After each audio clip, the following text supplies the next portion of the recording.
The Prophet ﷺ taught us that if you don't have anything constructive to do after Salat al-Isha, go to bed. Why? Wife is waiting for you. The problem with us, we'll go to bed but still be on WhatsApp until 2 in the morning, right? Subhanallah, the wife tosses and turns this way and that way. I hope it's not the other way around, mashallah. But tossing, turning, and you're not getting the message, subhanallah. She's trying to touch you and you say, hey, wait.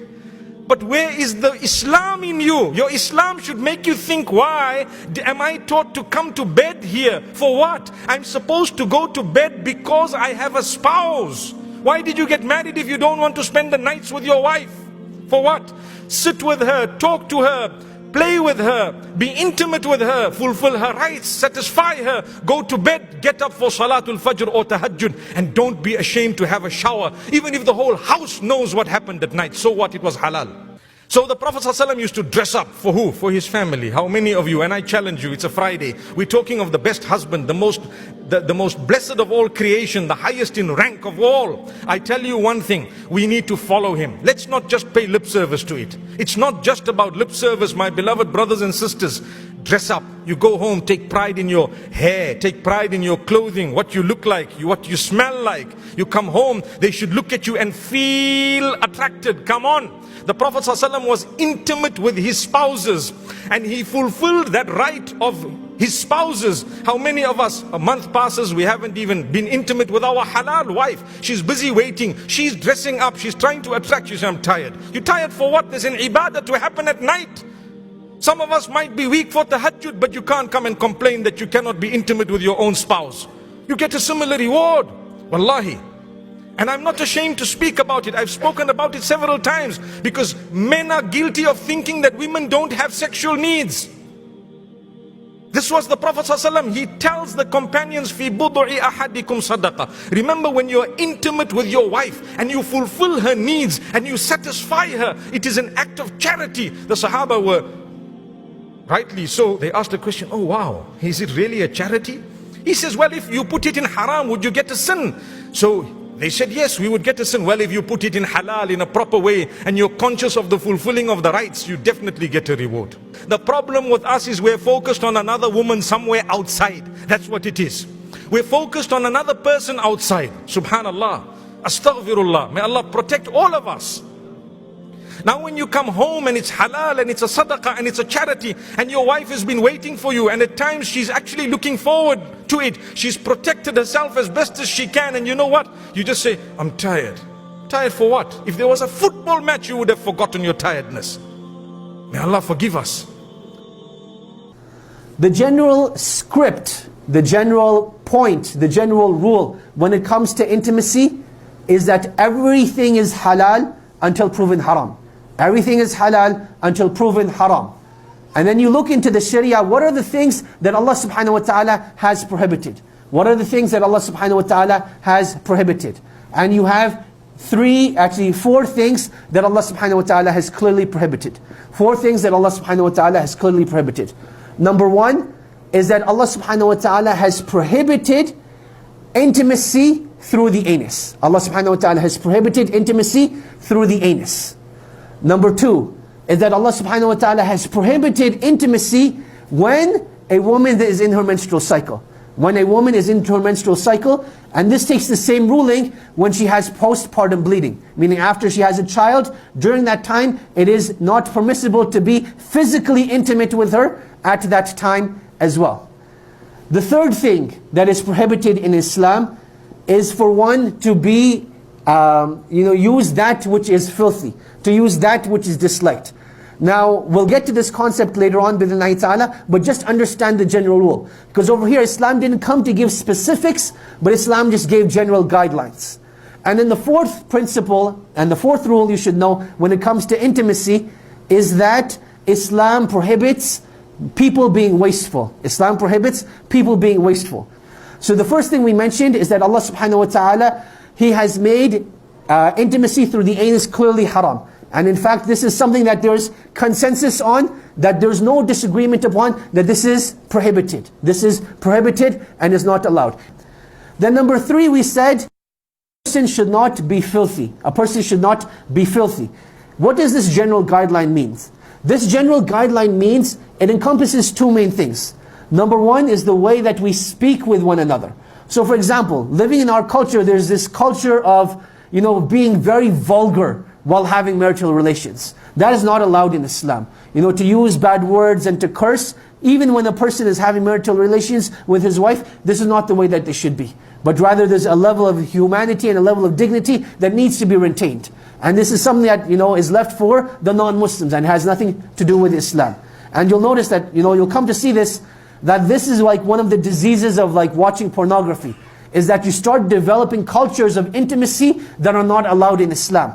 And then you view it so many times that a person starts to think that, this is the way marital intimacy is meant to be. This is the way that marital intimacy is meant to be. Related to this third point, this third principle as well, is that one should not be filthy. So you will notice that again in Western culture, they'll use a whole bunch of products that are not, for the lack of better words, hygienic. They're things that are not hygienic. I'm not going to educate you about them if you don't know what they are. If you know what they are, seek refuge from Allah that you never find someone who wants these sort of things. So those are the sort of things you have to avoid. Then the fourth thing is that you're not meant to be wasteful. That you're not meant to be wasteful. And this is something that you'll find in the books of old. That certain things that you're allowed to use in intimacy, certain things that you're not allowed to use in intimacy. So the question arises, are you allowed using food while being intimate? Are you allowed using food while being intimate? And the answer to this is yes, as long as you're consuming that food. So for example, I'm going to throw out names of foods, you figure out what to do with them. So when you talk about like chocolate sauce, you talk about whipped cream, you talk about, those sort of things, these are things that you're allowed to use. These are things that you're allowed to use. But at the same time, a person should not be wasteful. Now why do I mention these sort of things? That as Muslims, there needs to be a safe space. You'll notice that when a person will have a question, they're not going to feel comfortable to speak to the imam. They're not going to want to speak to the brother that they see in the masjid. There needs to be a safe space. And one thing we definitely don't want is, people going to the internet and trying to research, should I be using this or should I not be using that? They don't have the level of morality and ethics that a Muslim is required to have. So I want to give you general guidelines in terms of what is allowed and what isn't allowed. And the reason why I bring this up again is because one of the biggest levels of frustration is because of this improper intimacy. That the parents, they got the children married, they're like, beta, beti, you're now officially married, go figure things out yourself. The boy who's never had a boyfriend, the boy has never had a girlfriend, and the boy has never had a girlfriend, and the girl has never had a boyfriend. She's like, what do we do now? And then try reading these books by like Ibn Hazm and some of the scholars of the past, and they're like, what on earth is this? It seems like mechanics or something.